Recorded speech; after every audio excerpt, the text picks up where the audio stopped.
Hello students, very warm welcome in the class of online पढ़ाई platform. I'm Pramod Sharma, faculty of geography.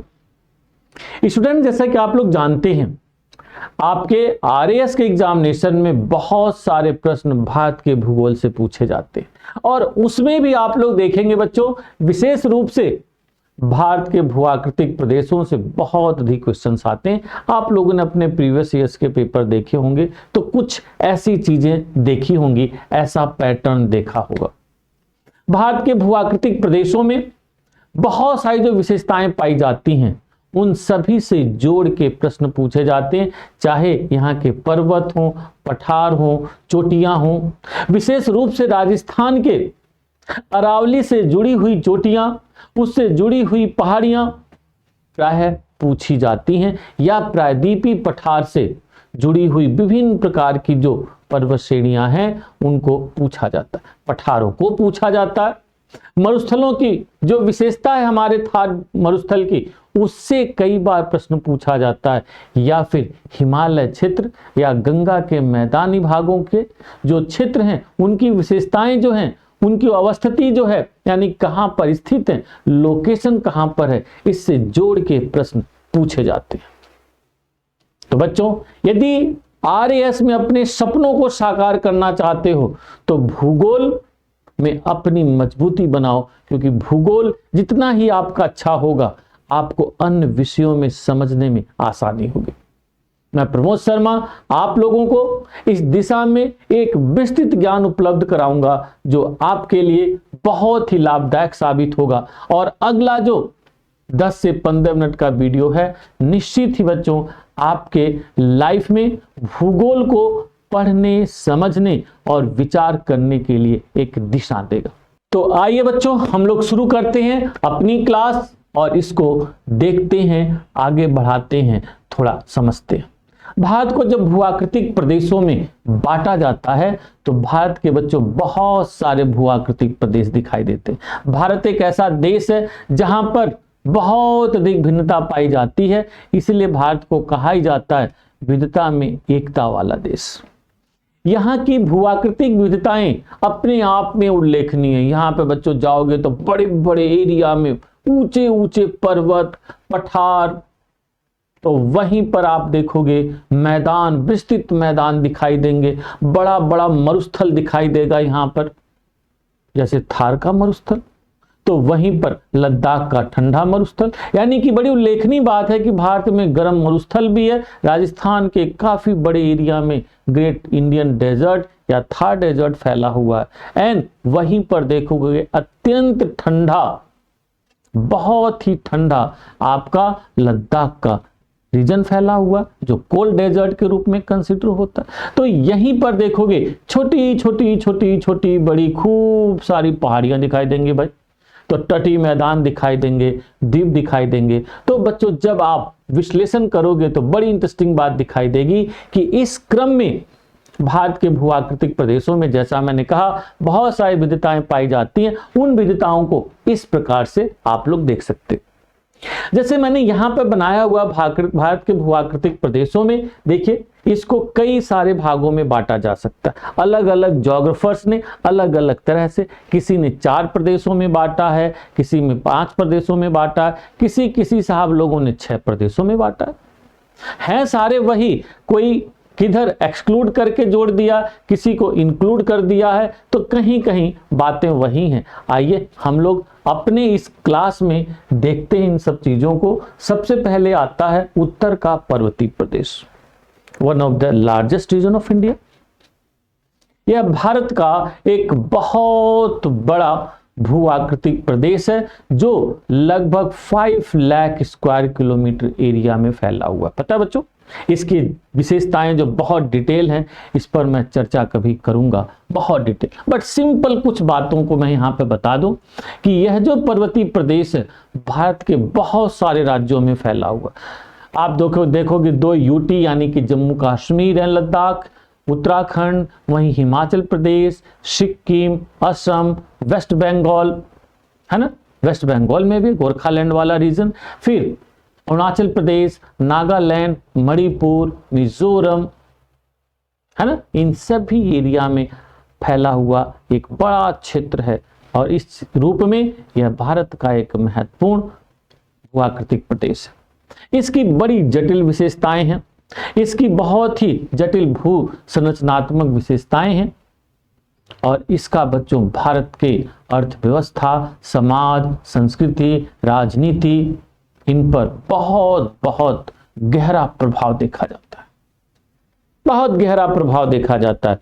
ये सब dimension मैं कभी detail चर्चा करूंगा 1 by 1 क्लासेस में, ठीक है।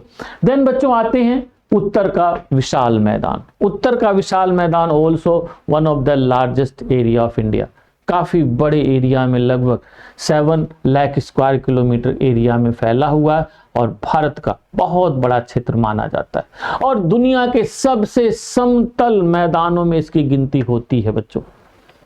ये बड़ी खास बात है। अन्य बहुत सारी विशेषताएं हैं, खादर, बांगड़, भूड़, आपके भेंट, इसी के साथ साथ भावर, तराई, ऐसी enormous characteristics are here, it will discuss in coming classes, ठीक है। देन आफ्टर प्रायद्वीपीय पठार, ये भारत का सबसे बड़ा भूआकृतिक प्रदेश है बच्चों। ये आपके प्रीलिम्स में पूछा भी है, ऑब्जेक्टिव क्वेश्चन में आया हुआ है। यह भारत का सबसे बड़ा भूआकृतिक प्रदेश है और यह लगभग 48-49% एरिया कवर करता है। Near about 16 lakh square kilometre area covered by this plateaus region of India और यह पठारों का पठार भी कहलाता है। बहुत सारे छोटे छोटे पठार यहाँ वहाँ पाए जाते हैं। इनकी अपनी अपनी विशेषताएं हैं, इन पर बड़ी जनसंख्या अधिवासित है, यहाँ पर बहुत सारी औद्योगिक गतिविधियां होती हैं, पर्यावरणीय दृष्टि से इनका महत्व है। तो बच्चों हम लोग अगली क्लास में इन सभी पर बहुत डिटेल चर्चा करेंगे कि क्या क्या कहाँ है, ठीक है। इसके लिए 2-3 घंटे की, कम से कम 2-2 घंटे की क्लास चाहिए, ठीक है।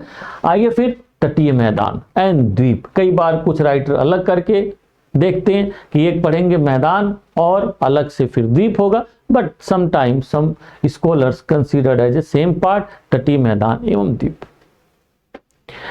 यह भी बच्चों भारत की बड़ी विशेषता है। भारत के दोनों ओर, चूंकि हमारा बड़ा भाग पेनिनसुला है, एक प्रायद्वीपीय भाग है, so both side of India there is a vast expansion of plains, है ना। And these plains have also great economic significant, strategic significance. इनका आर्थिक और सामरिक और सांस्कृतिक डिफरेंट वे में इनका महत्व है। इस पर हम लोग डिटेल चर्चा करेंगे, ठीक है। फिर थार का मरुस्थल, वीरों की भूमि, है ना, जो अपनी आन बान शान के लिए सब कुछ मिटा देते हैं और अपनी बहुत ही विशिष्ट प्रकार की सांस्कृतिक विशेषताओं वाला यह एक महत्वपूर्ण क्षेत्र है। इसीलिए आपके पेपर में यहां से डिटेल प्रश्न पूछा जाता है। यहाँ के जनजातियां, यहाँ के नृत्य शैली, यहाँ की जीवन शैली से जुड़ी हुई अन्य कई बातें, कई सारी बड़ी बड़ी परियोजनाएं जो सरकार ने इस क्षेत्र के वृद्धि एवं विकास के लिए डेवलप किया है इस रीजन में, इन सभी से प्रश्न प्राय आपके पेपर में पूछे जाते हैं बच्चों। तो आपको ध्यान देना यहाँ पे भाई कि क्या है, कैसे है। तो आपने क्या सीखा अब तक कि भारत को भूआकृतिक प्रदेशों के आधार पर हम लोग मुख्य रूप से 5 प्रदेशों में बांट सकते हैं। पहला उत्तर का पर्वतीय मैदान, दूसरा उत्तर का पर्वतीय प्रदेश, दूसरा उत्तर का विशाल मैदान, तीसरा प्रायद्वीपीय पठार और पेनिनसुला रीजन्स, एंड थर्ड तटीय मैदान एंड द्वीप, coastal plains and island, and fifth is Thar desert या थार मरुस्थल का क्षेत्र।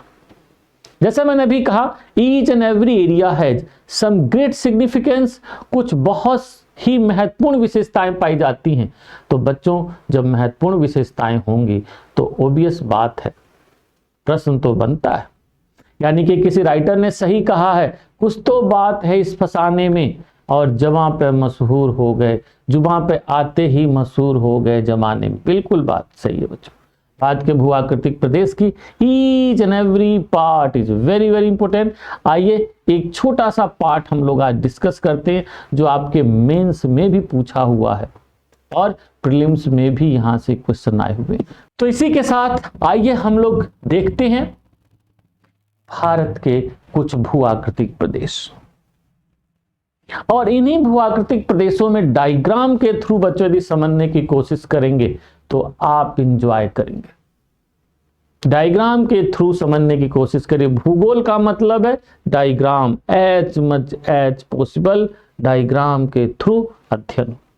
जितना आप डायग्राम के थ्रू अध्ययन करेंगे उतना ही ये चीजें सब आपके माइंड में बैठती जाएंगी, इमेजिनेशन डेवलप होता है भाई। इसलिए आप थोड़ा सा ध्यान दीजिए। और जब यहाँ पे बच्चों हम लोग भारत के भूआकृतिक प्रदेशों की बात करते हैं तो देखो ये हमारा प्यारा भारत देश हमारा, और इसके उत्तर भारत में देखो यहाँ पे पर्वतीय प्रदेश है, जैसा मैंने अभी कहा था ये हमारा सारा पर्वतीय प्रदेश है। और इसी के बाद यहीं पे देखो उत्तर का विशाल मैदान है, देखो पंजाब से लेके असम तक फैला हुआ है। तो यही जो उत्तर का पर्वतीय प्रदेश है, इधर लद्दाख और जम्मू कश्मीर से लेते हुए आगे बढ़ते हुए सुदूर नॉर्थ ईस्टर्न साइड में मिजोरम तक फैला हुआ।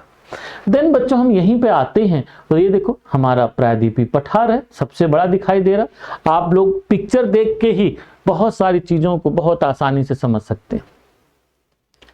कई बार आप लोग रटने की जो कोशिश करते हो ना बच्चों, ये बहुत अच्छी बात नहीं होती। मेरा मानना है भूगोल समझना है तो पिक्चर, डायग्राम्स, टेबल्स, इनका जितना स्टडी करोगे आपको निश्चित फायदा होगा। ठीक है, इसके साथ बच्चों जरा आगे देखो भाई क्या दिखाई देता है। जब आगे के क्रम में जाते हैं तो ये देखिए तटीय मैदान हमारा दिखाई दे रहा है, ये देखिए, ठीक है, दोनों ओर दिखाई दे रहा है। और फिर इधर हमारा थार का डेजर्ट दिखाई दे रहा है ना। तो इस तरह से हमारे फिजियोग्राफिक रीजन्स हम रिप्रेजेंट कर सकते हैं भारत के भूआकृतिक प्रदेशों को भारत के एक मैप पर। अब जरा इस साइड आके देख लीजिए भाई, ये पिक्चर जनरली मिलती नहीं है बच्चों, ठीक है, ये पिक्चर जनरली मिलती नहीं है, क्रिएट की गई है। अब यहां पे देखो एक बड़ा खास क्षेत्र दिखाई दे रहा, यानी कि इसी को हमने रेखा चित्र के माध्यम से दिखाया है। यानी उत्तर से दक्षिण चलोगे तो क्या क्या फीचर दिखाई देगा। देन देखो ये तीनों पर्वत श्रेणियां हिमालय की दिखाई दे रही हैं, तो इसे क्या कहते हैं, उत्तर का पर्वतीय प्रदेश। वहीं अवसादों से बना हुआ ये देखो क्षेत्र दिखाई दे रहा है, और यही क्या कहलाता है, उत्तर में है भारत के, तो कहलाता है उत्तर का विशाल मैदान, extended in very large area. और फिर उसके बाद देखते हैं प्रायद्वीपीय पठार, और फिर देखते हैं तटीय मैदान। ये देखिए तटीय मैदान फैला हुआ और एक संकरी पट्टी में फैला हुआ। देखो बच्चों ये देखो, अभी मैं डिटेल इसकी चर्चा करूंगा। फिर उसके बाद देखो हमारे दोनों ओर वाटर बॉडी हैं, Arabian sea and bay of Bengal, Bengal की खाड़ी हैं। और उन्हीं में से ये देखो बाहर निकले हैं साहब हमारे द्वीप, यानी कि इधर अंडमान साहब, निकोबार साहब, दोनों साहब यहाँ पे अरब सागर और बंगाल की खाड़ी में फैले हुए हैं, जिनका विशेष प्रकार से सामरिक महत्व देखा जाता है।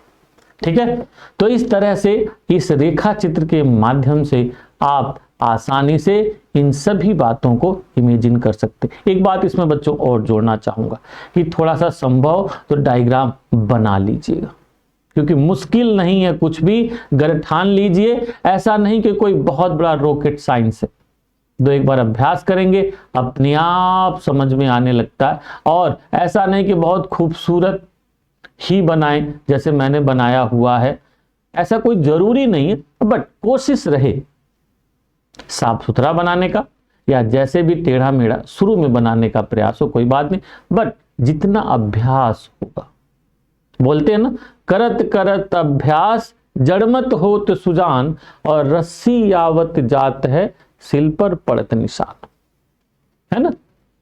और उससे भी बड़ी बात, राइटर की एकदम सही बात है, किसी शायर ने कहा कि मुश्किल नहीं है कुछ भी, गर ठान लीजिए, है ना। तो इस तरह से एक आध बार प्रैक्टिस करिए तो आपने देखा कि भारत के भूआकृतिक प्रदेश और उनका रेखा चित्र और मैप पर रिप्रेजेंटेशन। आइए बच्चों अब एक और एरिया देखते हैं हम लोग, और वह भी बहुत इंपॉर्टेंट है। तो आइए बच्चों एक और एरिया देखते हैं, दैट्स वेरी वेरी इंपॉर्टेंट, और वो है आपका तटीय मैदान। जैसा कि बच्चों आप लोग जानते हैं भारत के दोनों ओर अरब सागर और बंगाल की खाड़ी फैली हुई है। अरब सागर और बंगाल की खाड़ी दोनों फैली हुई है और भारत में तटीय मैदान एक बहुत ही विशिष्ट प्रकार की विशेषता लिए हुए बने हुए, बहुत जबरदस्त। 1 बाय 1 देखेंगे और आपके पेपर में पूछा भी है, मेंस के पेपर में देखिएगा पूछा भी गया है कि भारत के तटीय मैदानों का क्षेत्रीय नामों के साथ वर्णन करते हुए उनकी विशेषताओं आदि पर प्रकाश डालिए, है ना। इस टाइप का एक प्रश्न आया हुआ सीट योर मेंस एग्जामिनेशन, तो सोचा आज क्यों ना इस पर डिस्कस कर दिया जाए। तो भाई 10 मिनट बस दिल थाम के बैठिए, अपने आप सब क्लियर हो जाएंगे। तो सबसे पहले आप कह सकते हैं बच्चों कि भारत के दोनों ओर तटीय मैदानों की उपस्थिति है और फिर इन्हें स्थानीय स्तर पर हम 2 भागों में बांट देते हैं। एक देखो, ये पूर्वी तटीय मैदान यहां हुगली नदी से लेके सुदूर दक्षिण कन्याकुमारी तक, यहां तक बच्चों कन्याकुमारी तक फैला हुआ है ना। फिर देखो यहां पे कच्छ के मैदान से लेके, यानी कि गुजरात में कच्छ के क्षेत्र से लेके अगेन सुदूर दक्षिण में कन्याकुमारी तक फैला हुआ, यानी भारत के दोनों ओर मैदानों की उपस्थिति पाई जाती है जो एक संकरी पट्टी के रूप में फैले हुए। क्लियर, संकरी पट्टी के रूप में ये मैदान फैले हुए और ये मैदान बच्चों विभिन्न प्रकार की क्रियाओं से बने हुए। ये विभिन्न प्रकार की क्रियाओं से, जैसे आप कह सकते हैं ये निमज्जन उमज्जन, यानी कि इनकी यदि उत्पत्ति की बात करोगे तो ये बच्चों ध्यान रखना निमज्जन से बने हुए, निमज्जन समझ रहे, submergence, made up by submergence process, then after umajjan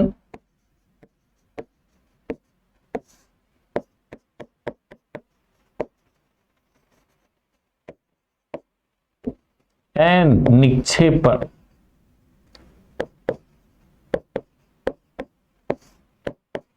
deposition.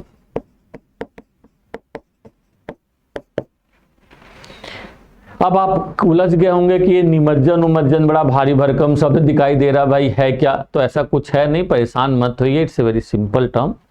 निमज्जन मतलब धस जाना, जैसे मान लो ये ऐसा कुछ है और ये धीरे धीरे क्या हो गया, ऐसे हो गया, है ना।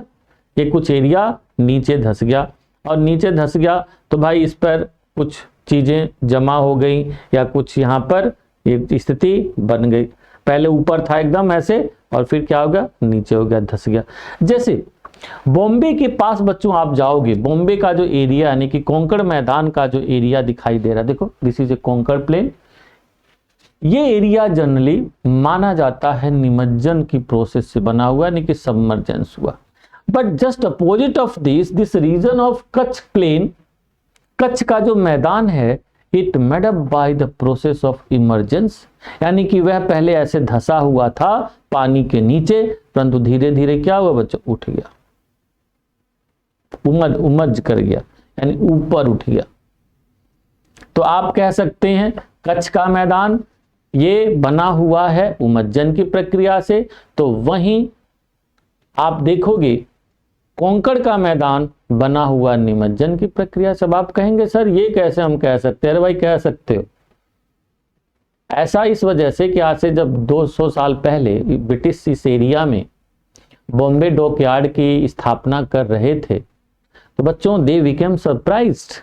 जब समुद्र के नीचे खुदाई करके कुछ एरिया को डेवलप कर रहे थे, तो उन्होंने देखा कि नीचे पेड़ पौधों के अंश मिल रहे हैं, यानी कि उस पानी के नीचे, सागर के नीचे पेड़ पौधों के बड़े बड़े ट्रीज की जड़ें थी। तो आप जरा सोचिए समुद्र में कैसे पेड़ उग सकता है और जड़ें कैसे हो सकती। इसका मतलब ये है कि आज से सैकड़ों हजारों लाखों साल पहले यह एरिया अपलिफ्टेड था, बट बाद में डाउनवर्ड मोशन कर गया, तो हो गया निमज्जन। क्लियर? तो वहीं पर देखोगे बहुत सारे क्षेत्रों में नदियों ने बच्चों, छोटी छोटी नदियों ने, बड़ी बड़ी नदियों ने बड़ी मात्रा में अपने साथ अवसादों का परिवहन किया और अवसादों का परिवहन करके यहां पर निक्षेपण किया। Are you getting this point? ये बड़ी खास बात है। जैसे आप विशेष रूप से पूर्वी तटीय मैदान आप देखेंगे तो ये पूर्वी तटीय मैदान बच्चों विशेष रूप से इसी प्रक्रिया से बना हुआ है, यानी कि नदियों के अवसादों से। इसको देख भी सकते हो। जैसे आप लोग यहाँ पे जाएंगे तो बड़ी खास बात, कुछ नदियां पाएंगे। जैसे यहीं पर देखो, ये स्वर्ण रेखा नदी आती है। यहाँ पे आप जाओगे तो आपको ये महानदी, उसकी सहायक नदी तेल, यहीं पे देखो ब्राह्मणी, है ना। फिर यहीं पे आओगे तो आपको नदी दिखाई देगी, कौन सी बच्चों? गोदावरी। ये देखो यहीं पर कृष्णा नदी है ना। और फिर यहीं पर कावेरी है, ये देखो। और फिर ये देखो वैगई है।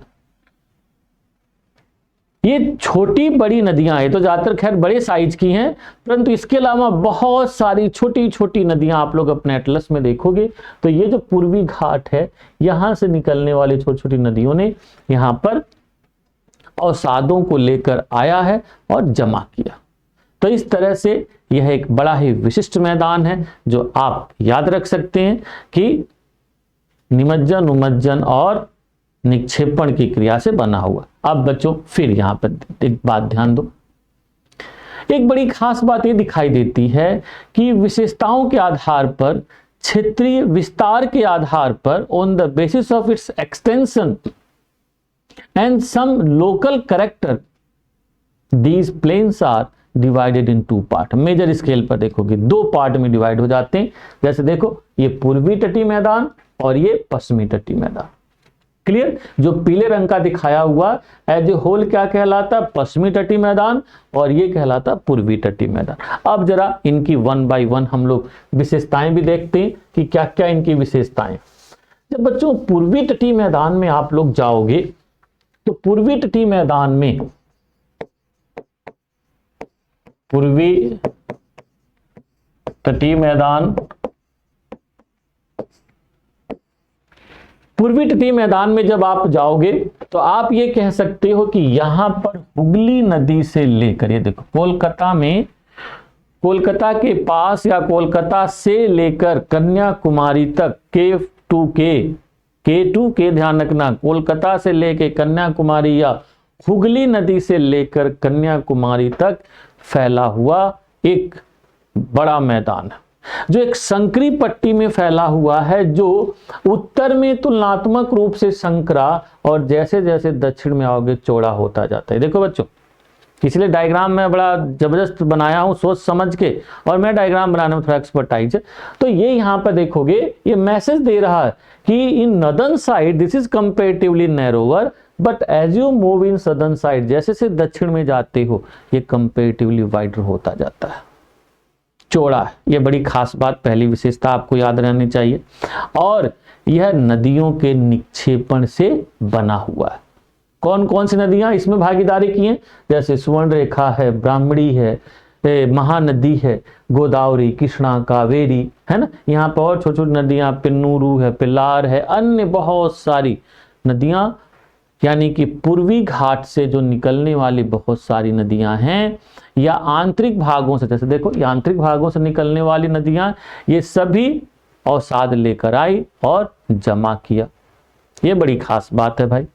और इसका जब विस्तार देखेंगे तो आप क्या कहेंगे? ये पूर्वी घाट से लेकर और अरब बंगाल की खाड़ी के बीच में फैला हुआ। ठीक है, क्या कहेंगे? ये किसके बीच में है बच्चों? पूर्वी घाट और बंगाल की खाड़ी के बीच में, बंगाल की खाड़ी के मध्य में। और चूंकि ये नदियों के अवसादों से बना हुआ है तो बच्चों बहुत ही फर्टाइल प्लेन है, बहुत ही फर्टाइल है और बहुत ही समतल भी है, काफी हद तक समतल भी है।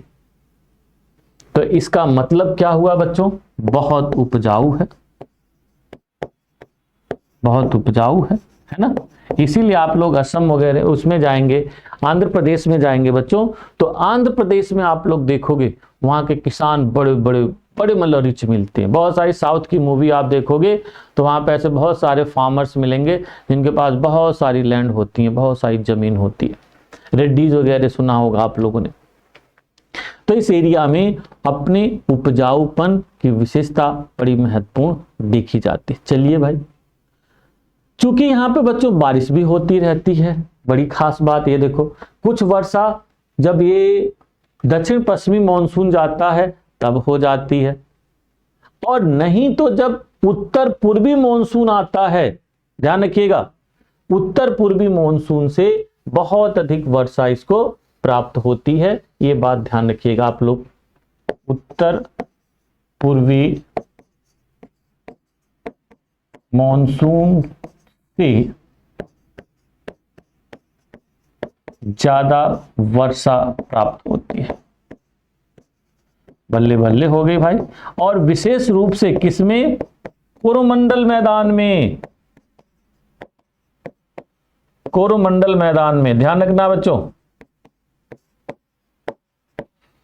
कोरोमंडल मैदान में ज्यादा बारिश होती है, विशेष रूप से नवंबर दिसंबर के महीने में जबरदस्त बारिश होती है। जब मॉनसून रिटर्न करता है तो ऐसे में वर्षा नवंबर दिसंबर में तमिलनाडु के तट पर, आंध्र प्रदेश का ये जो एरिया है दक्षिणी भाग, यहां पर जबरदस्त बारिश होती है। तो इस तरह से बच्चों यहां पर साल के सभी दिनों में खूब चावल की खेती होती है, नारियल की खेती होती है। चावल और नारियल की खेती के लिए खूब प्रसिद्ध है। इसीलिए आप देखेंगे तमिलनाडु में इडली, डोसा, सांभर ये सब चलता है। नारियल से बने हुए बहुत सारे प्रोडक्ट आपको खूब तमिलनाडु में मिलते हुए दिखाई देते। ये बात समझ में आ रही है? इस रूप में यह मैदान महत्वपूर्ण। और बच्चों एक बड़ी खास बात है, अपने उपजाऊपन के कारण यह बहुत ही सघन बसा हुआ मैदान है, और अपने उपजाऊपन के कारण ही इसे दक्षिण भारत का प्राइड भी कहा जाता है, दक्षिण भारत का गौरव। पता आप लोगों को? This plain is also known as pride of southern India. क्यों? Very high level of fertility. और उसमें भी बड़ी खास बात, इसकी फर्टिलिटी का अनुमान इससे लगा सकते हो कि संगम साहित्य यदि कभी आप लोगों ने पढ़ा हो, सुना हो, तो उसमें एक जगह राइटर मेंशन करता है कि एक हाथी के बैठने का स्थान जितना घेरा जाता है, मान लो एक हाथी बैठती है, लेटती है, जितना स्थान एक हाथी द्वारा घेरा जाता है बैठने लेटने में, उतने स्थान में 7 आदमियों का खाना 1 साल के लिए पैदा होता है। यानी कि राइस की बम्पर खेती होती है। So this plain is very very important. याद रहेगा, कोस्टल प्लेन कहां कहां फैला हुआ है बच्चों? कोस्टल प्लेन दिस कोरोमंडल जो मैदान है, यह विशेष रूप से तमिलनाडु में और सदर्न साइड ऑफ आंध्र। यानी कह सकते हो कि ये जो रिवर है, कृष्णा गोदावरी रिवर से लेके सुदूर दक्षिण में बह गई या कन्याकुमारी तक फैला हुआ। फिर उत्तरी आगे आ जाता है बच्चों, ये देखो उत्तरी सरकार। उत्तरी सरकार हुगली नदी से लेके आपके गोदावरी नदी तक फैला हुआ माना जाता है, जो विशेष रूप से उड़ीसा और आंध्र प्रदेश के क्षेत्र में फैला हुआ। ये कंपेरेटिवली नैरोवर है, और यहां पर भी खूब चावल वगैरह की खेती होती है। परंतु बच्चों एक बड़ी खास बात है, पश्चिमी बे ऑफ बंगाल में समय समय पर जो चक्रवात उठते हैं, याद रहेगा, बंगाल की खाड़ी में जो समय समय पर चक्रवात उठते हैं, उन चक्रवातों से यहां पर बहुत हानि होती है। बड़ी खास बात है, बहुत हानि होती है इससे, ठीक है।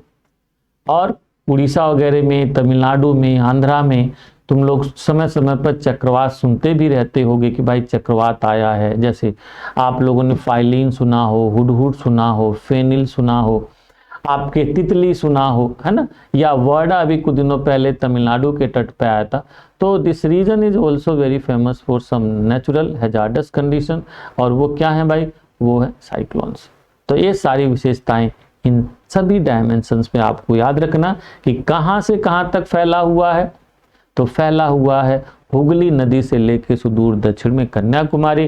किन किन राज्यों में फैला हुआ है? तो आप क्या कहोगे? उड़ीसा, यहाँ पर वेस्ट बंगाल से शुरू हो रहा, तो हल्का सा part West Bengal, then Orissa, then Andhra Pradesh and then Tamil Nadu, ठीक है।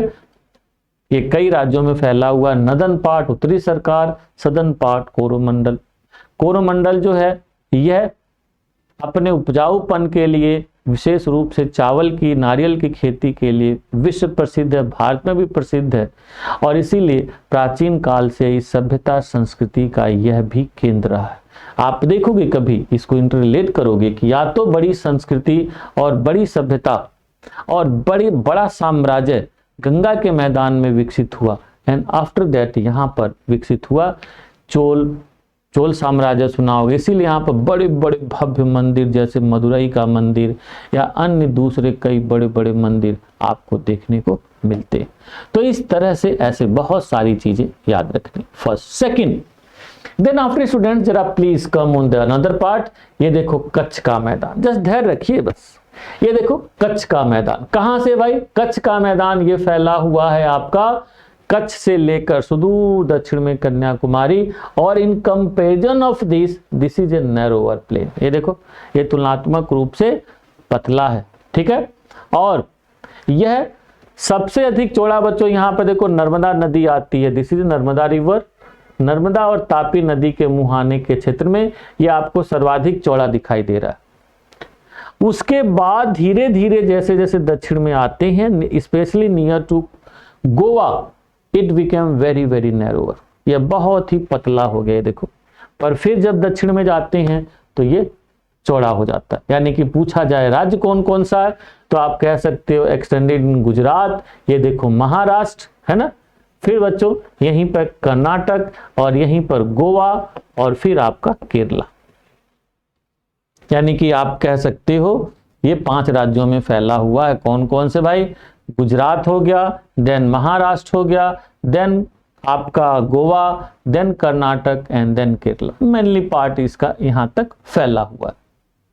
एक तुलनात्मक रूप से संकरा है, यानी कि उत्तर में यह तुलनात्मक रूप से चौड़ा है, परंतु दक्षिण में जाने पर यह तुलनात्मक रूप से संकरा हो जाता है, ठीक है। और गोवा के पास सबसे संकरा पाया जाता है।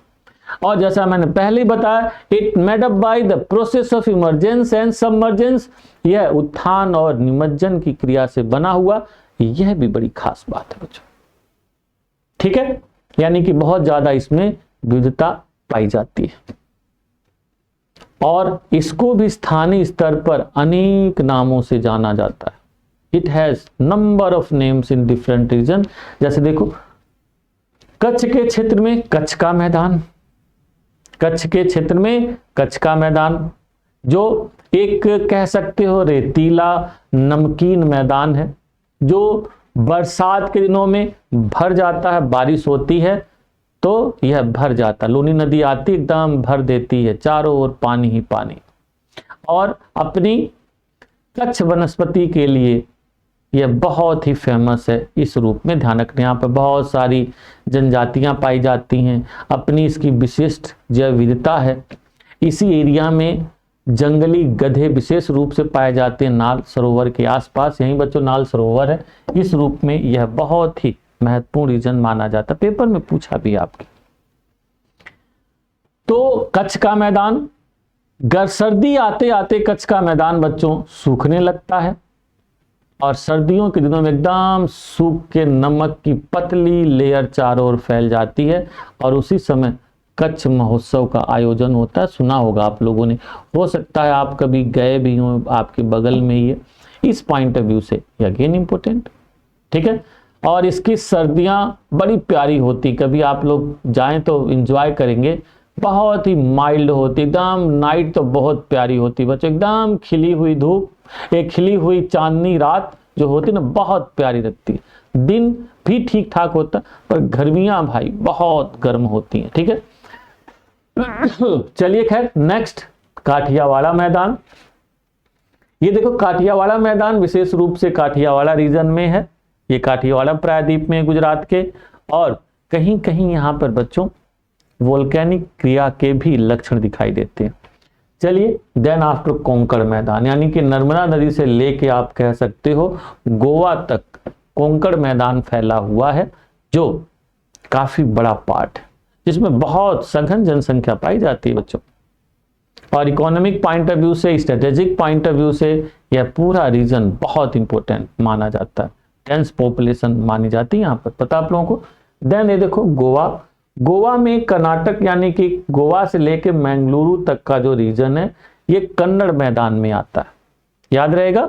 गोवा से लेके मंगलुरु तक का जो स्थान है यह कन्नड़ मैदान में आता है या कर्नाटक राज्य में फैला हुआ है। एंड देन आफ्टर देखते हो बच्चों, मंगलुरु से लेके सुदूर दक्षिण यहां तक कन्याकुमारी तक there is extension of Malabar plain, जो तुलनात्मक रूप से चौड़ा है, नदियों के निक्षेपण से बना हुआ और बहुत ही फर्टाइल प्लेन है, बहुत ही फर्टाइल प्लेन है। यह भी एक महत्वपूर्ण मैदान माना जाता है।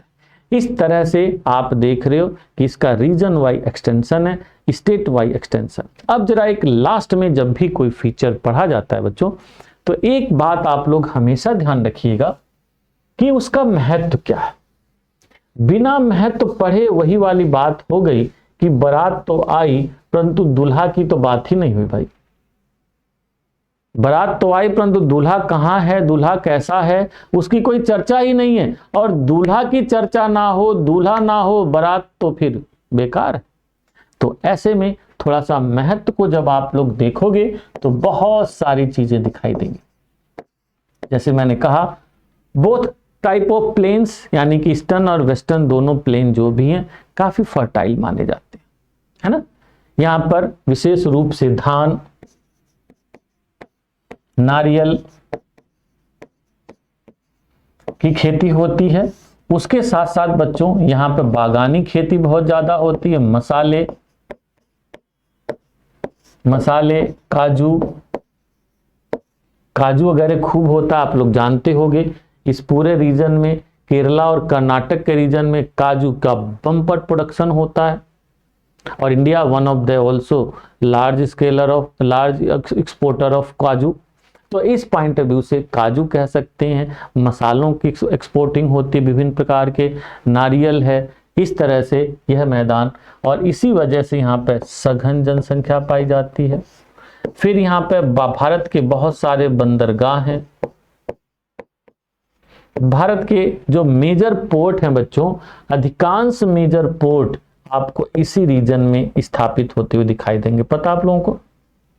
जैसे यहीं पर देखो कांडला पोर्ट है, यहीं पर मुंद्रा पोर्ट है, सुना होगा शायद आप लोगों ने। ये हो गया Kandla, this is Mundra port. यहीं पर सलाया पोर्ट है, यहीं पर ओखा है। फिर यहीं पे आप लोग आओगे पोरबंदर भी मिलेगा, यहीं पर आपको मिलेगा दहेज, हजीरा मिलेगा बच्चों, और मुंबई पोर्ट और जवाहरलाल टनल पोर्ट इसी में मिलेगा, है ना। तो ये पूछे जाते पेपर में सभी, क्लियर। देन फिर देखोगे यहीं पर गोवा में मारमा गांव है। फिर यहीं मंगलुरु पोर्ट बहुत फेमस पोर्ट, इंडिया का मेजर पोर्ट है। यहीं पर कोच्चिन है जो भारत की नेवी का भी सदर्न कमांड है, ठीक है। देन फिर बच्चों यहां पर आओगे, इस साइड में देखो चेन्नई पोर्ट है, ठीक। यहीं पर देखो उड़ीसा में पारादीप पोर्ट है, ये विशाखापट्टनम पोर्ट है, और यहाँ कोलकाता और हल्दिया पोर्ट है। ये कुछ मैं बड़े पोर्ट्स की बात कर रहा हूं। यानी कि India some major ports are situated on the region of coastal plain. Bharat के तटीय मैदानों में भारत के बड़े बड़े कुछ पोर्ट स्थित हैं। उसी में कांडला पोर्ट, आपका बॉम्बे पोर्ट, वहीं पर जवाहरलाल टनल पोर्ट, ये दोनों जो हैं। फिर मारमा गांव, फिर यहाँ पे मंगलुरु, कोच्चि, फिर चेन्नई, फिर यहाँ पे विशाखापट्टनम, पारादीप, हल्दिया और कोलकाता। तो बंदरगाह यहाँ पाए जाते हैं। और बच्चों नौसेना के बड़े बड़े केंद्र भी हैं, यानी कि सामरिक महत्व भी है। जैसे मुंबई नौसेना का वेस्टर्न कमांड है, कोच्चिन नौसेना का सदर्न कमांड है, विशाखापट्टनम ईस्टर्न कमांड है। तो इस पॉइंट ऑफ व्यू से भी यह रीजन इंपॉर्टेंट हो जाता है, ठीक है। और उससे भी बड़ी बात बच्चों जैव विविधता की दृष्टि से, यहां पर चूंकि वर्षा खूब होती है तो इस पूरे कोस्टल प्लेन के रीजन में बहुत अधिक विभिन्न प्रकार के जीव जंतुओं, वनस्पतियों की उपस्थिति पाई जाती है ना। तो इस पॉइंट ऑफ व्यू से ये बहुत ही इंपॉर्टेंट होती हैं और इकोलॉजिकली ये काफी सेंसिटिव एरिया माना जाता है। ठीक है बच्चों, तो इस तरह से आप लोग कह सकते हैं ये पूरा रीजन बहुत इंपॉर्टेंट। क्लियर? अब जरा एक डायमेंशन और जरा मैं बता देता हूं, अंतर क्या हो सकता है। जैसे आपके मेंस में आया तो 2-4 लाइन अंतर के बिंदु भी लिख दो। जैसे आप कह सकते हैं ये जो पश्चिमी तटीय मैदान है यह पश्चिमी घाट से लेकर अरब सागर के बीच में फैला हुआ है, तो वहीं पूर्वी घाट किसमें, पूर्वी घाट से लेकर बंगाल की खाड़ी के बीच में फैला हुआ है। कच्छ का पश्चिमी तटीय मैदान कच्छ से लेकर कन्याकुमारी तक फैला हुआ है, तो वो कहाँ फैला हुआ, हुगली नदी से लेकर कन्याकुमारी तक। ये बना हुआ है मेनली निक्षेपण की क्रिया से, तो ये बना हुआ है मेनली मज्जन निमज्जन की क्रिया से। यहाँ पर दक्षिण पश्चिमी मॉनसून से अधिक वर्षा होती है, यहाँ पर उत्तर पूर्वी मॉनसून से अधिक वर्षा होती है। बात समझ में आ रही है? ऐसे 2-4 पॉइंट यहाँ पर आप ये भी मेंशन कर दीजिए, सोने पर सुहागा हो जाएगा। तो इसी के साथ मैं अपनी वाणी को विराम देता हूं बच्चों, और आई होप आप लोगों ने एंजॉय किया होगा। और फिर हम लोग मिलते हैं एक बार फिर ऑनलाइन पढ़ाई प्लेटफॉर्म पर, और अपनी तैयारी, अपनी सफलता हम लोग इस प्लेटफॉर्म के माध्यम से सुनिश्चित करेंगे। और फिर मिलेंगे, बाय।